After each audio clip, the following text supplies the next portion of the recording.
Siarta d'Ishmaya, Parashat Bamidbar, le nouveau livre. Vaïdaber Hachem El Moshe. Vaïdaber Hachem El Moshe Bemidbar Sinaï. Hachem parla à Moshe dans le désert de Sinaï, dans la tente d'assignation.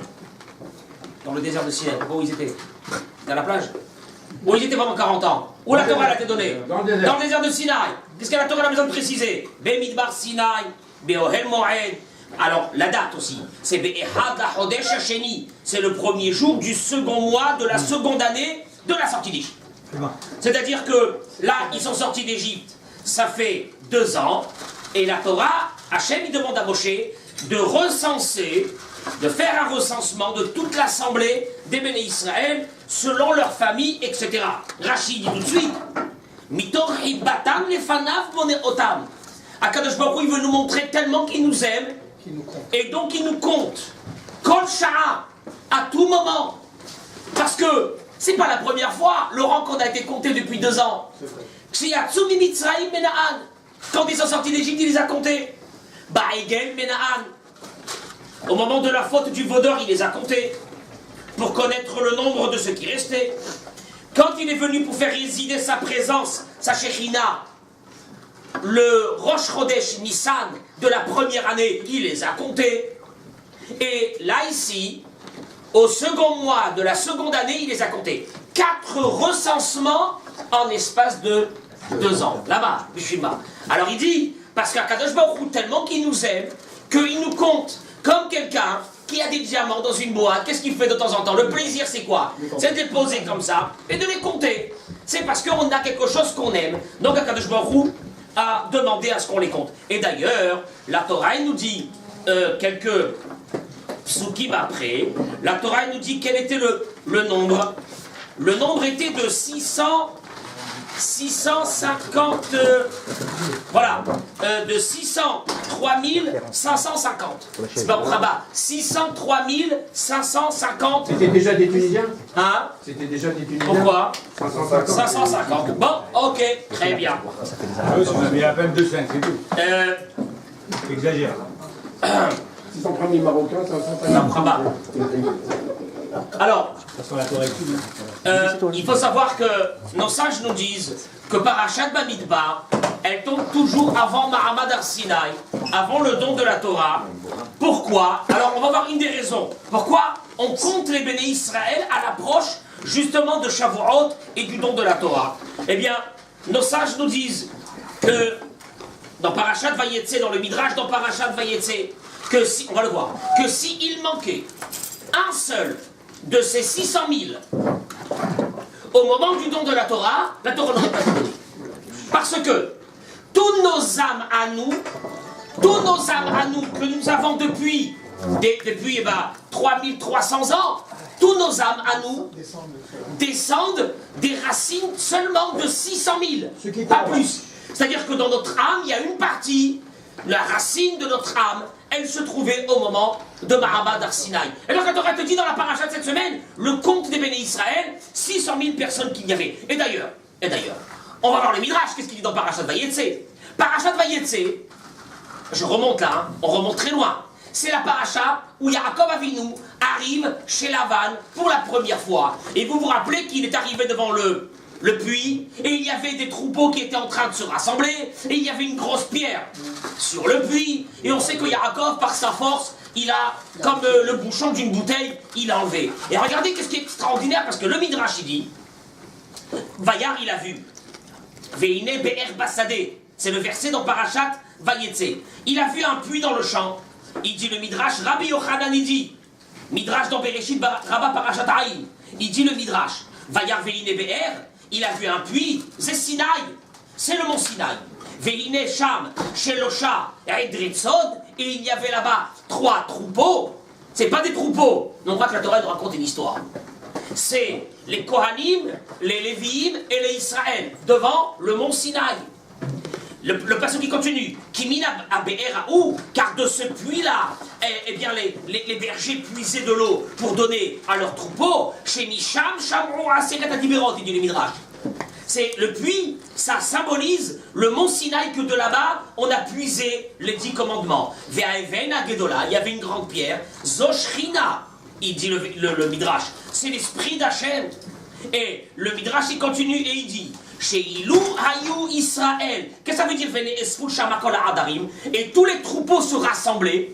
Qu'est-ce que ça veut dire tous les troupeaux se rassemblaient devant le puits? C'est quoi? La vérité, ce passage qui m'a toujours interpellé. Ces détails que la Torah nous dit, voilà ce qu'il y avait. Les troupeaux, ils arrivaient. Avec les bergers, ils se rassemblaient. En fait, ce passouk, c'est une métaphore sur ce qui va nous arriver dans quelques jours, au moment de Mahamad Arsinaï. Et il dit le passouk, et que tous les troupeaux se rassemblaient là-bas. Rav Shmuel dit, Ilou Hayou Israël Chaserim Echad. S'il manquait un seul du peuple d'Israël, c'est ça les troupeaux, tous les troupeaux se rassemblaient. S'il manquait un seul du peuple d'Israël, la Torah n'aurait pas été donnée. C'est clair? Donc nos 600 000 âmes qu'on a vues dans la Torah ici, dans la paracha de cette semaine, c'est ceux qui vont recevoir la Torah, et c'est de là que nous sortons d'ici. Est-ce qu'il est évident que la Torah devait être donnée à ce moment-là précis? Si elle n'avait pas été donnée à ce moment, il manque. Elle aurait été donnée le mois d'après. Eh bien, la Torah ne serait pas donnée à ce moment-là. Il y aurait eu un autre moment que la Torah serait donnée. Mais en tout cas, il fallait ces 600 000 personnes. Oh, il a fait. Il vient sur ça le Zohar, il dit. Parce que la Torah, le Zohar, il dit la chose suivante. Il dit, le mot Israël, c'est quoi le mot Israël? C'est nous, Israël. C'est qui Israël? C'est nous. Mais le mot Israël, si vous prenez chaque lettre, vous composez un mot, il dit le Zohar. Yesh, Shishim, Ribo, Otiyot, la Torah. Il y a 600 000 lettres dans la Torah. Il n'y a pas 600 000, hein. Il y a 304 000 et quelques lettres. Mais si on les compose, 304 000. Mais si on les compose avec, je crois, les lettres en entier, le Zohar, il donne un calcul. En tout cas, le Zohar, il fait Babou Chaba. Le calcul, c'est quoi? 600 000. En d'autres mots, chaque Ben Israël, il a, lui, une connexion avec une lettre de la Torah. Et donc, il fallait les 600 000 personnes pour que la Torah puisse être donnée. C'est ce qu'il dit le Zohar. Bon, très bien. Rabotai, ce soir, pour essayer de comprendre un petit peu le Mahamad Arsinaï, je vous demande de suivre avec moi un midrash. Ce midrash se trouve dans la paracha de cette semaine. Midrash Rabbah, paracha Aleph. Il dit le midrash la chose suivante. Vaidaber Hashem el Moshe b'midbar Sinaï. C'est les premiers mots de Simon de la paracha de cette semaine. Dieu a parlé à Moshe sur le mont Sinaï. On est d'accord? Très bien.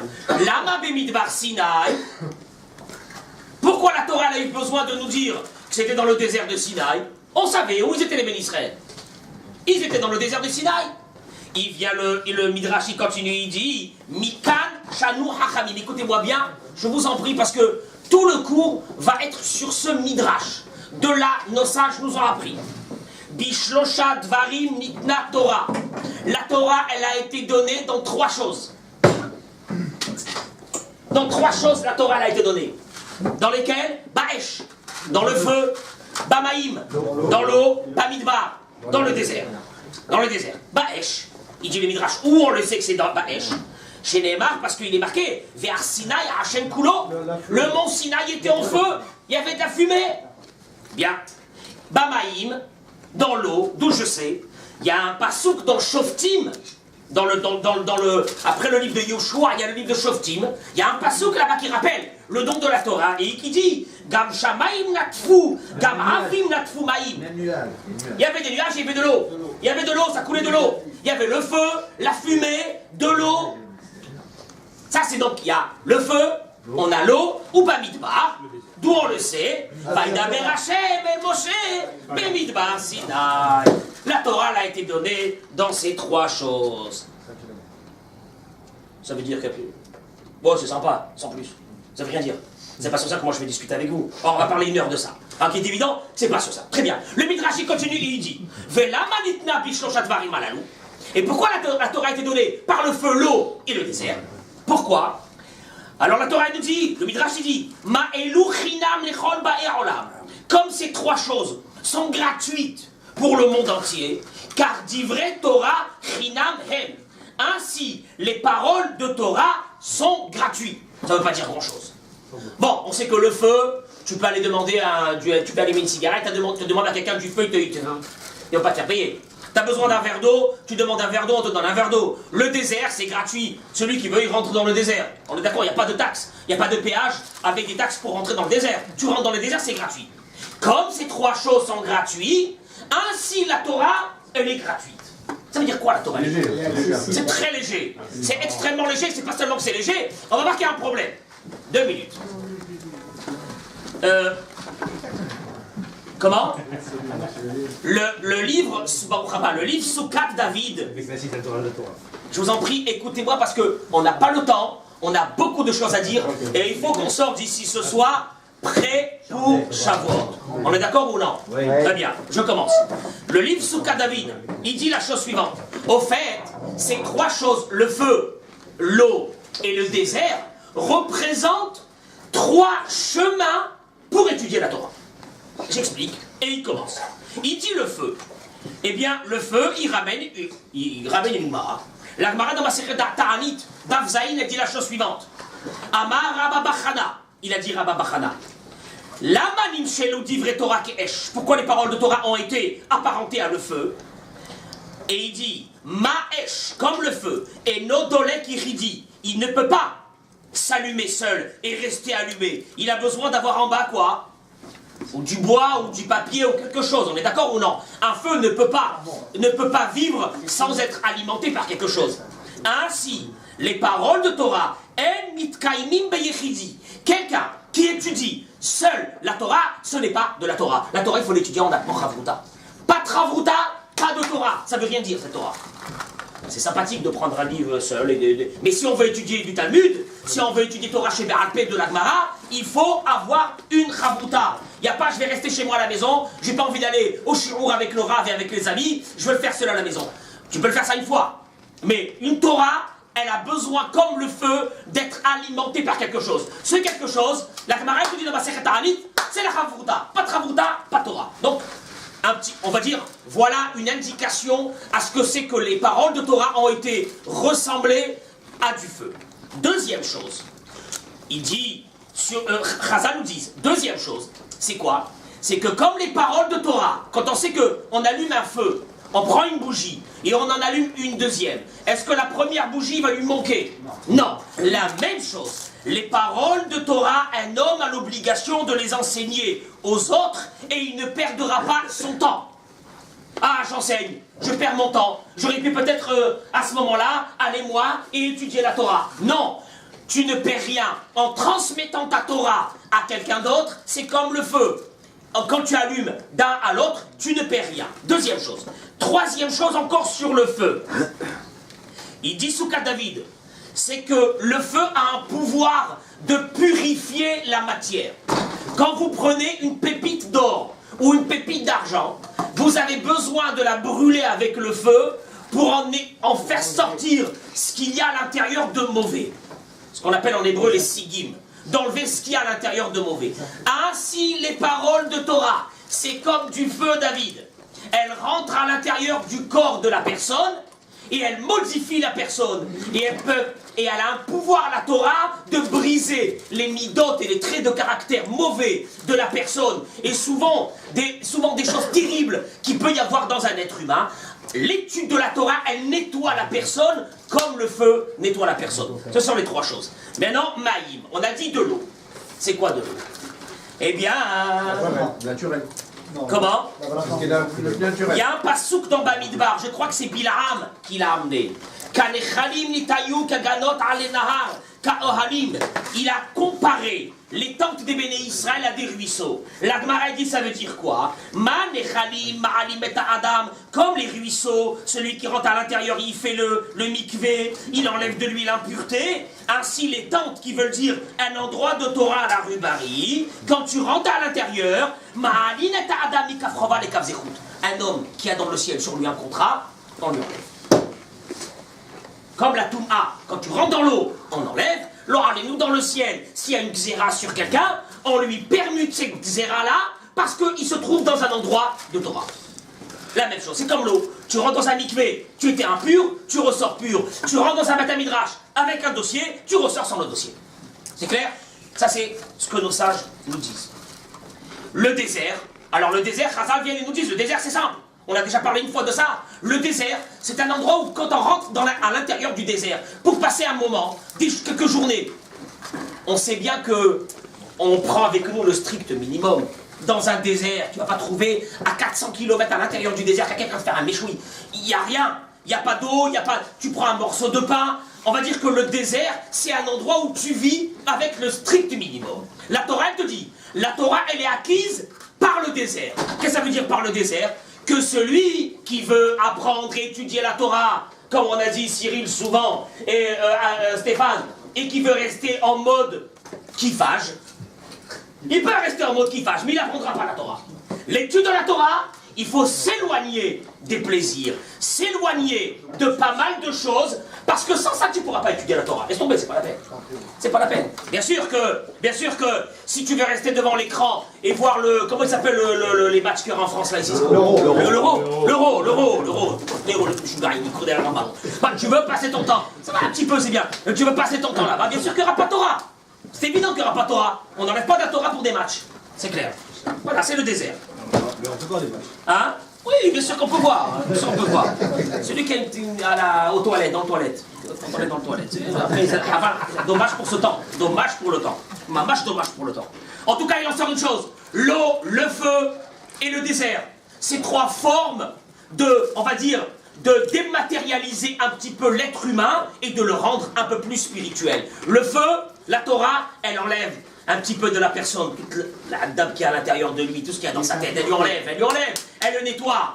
L'eau, elle purifie la personne. Tu rentres dans l'étude de la Torah, tu ressors d'un endroit d'étude de la Torah, tu es avec une grande pureté. Le désert, tu enlèves de toi les plaisirs. C'est dématérialiser un peu l'homme. C'est-à-dire, en d'autres mots, tu ne pourras pas acquérir de spiritualité si tu restes dans un monde complètement matériel. C'est clair, quelqu'un qui est matériel, totalement matériel, il n'a aucun accès avec le savoir, le vrai savoir de la Torah. Voilà ce qu'il dit Souka David. Rabotaï, une question terrible. Parce qu'Amos, tout à l'heure, il a dit c'est un peu léger. Comme le désert, l'eau et le feu sont gratuits, ainsi les paroles de Torah sont gratuites. Viennent nos sages et demandent. Il y a une Gemara dans ma Sechet Baba Kama, page Péré. La Gemara, elle dit la chose suivante, écoutez bien. Asya de Magen be Magen Shavia. Un médecin qui te prend et qui t'ausculte gratuitement, son pouvoir médical est sujet à une grande discussion. C'est quelqu'un, tu vois un médecin, tu rentres chez lui, il te dit c'est gratuit. Ça veut dire quoi c'est gratuit? C'est gratuit. Ah ben si c'est gratuit, il y a un problème. Parce que si c'est gratuit, ça veut dire que la Gemara dit, il n'est pas... C'est pas quelqu'un. Parce que si quelqu'un qui était capable et qui savait ce qu'il faisait, il aurait pris de l'argent. Et alors, nos sages demandent, qu'est-ce que ça veut dire? À la place de nous dire que la Torah, c'est quelque chose de précieux, tu es en train de nous dire que la Torah, c'est quoi? Elle est gratuite. C'est ça ce qu'on a besoin d'entendre dans le Midrash. L'eau, elle est gratuite. Le feu est gratuit. Le désert est gratuit. Et la Torah, elle est gratuite. Merci. Ça veut dire quoi? On aurait dû entendre au contraire que la Torah, c'est quelque chose de précieux. C'est pas quelque chose de gratuit. Ça veut dire quoi, cette gratuité? Alors, c'est vrai que dans le livre Souka David, il veut dire que la gratuité que la Torah a voulu parler, c'est pas de la gratuité comme nous on l'entend. C'est de la gratuité par rapport à ce que nous savons que quelqu'un qui veut être... On a parlé de ça la semaine dernière. Quelqu'un qui veut être Kohen, il faut que son père soit Kohen. Quelqu'un qui veut être roi, il faut que son père il soit roi.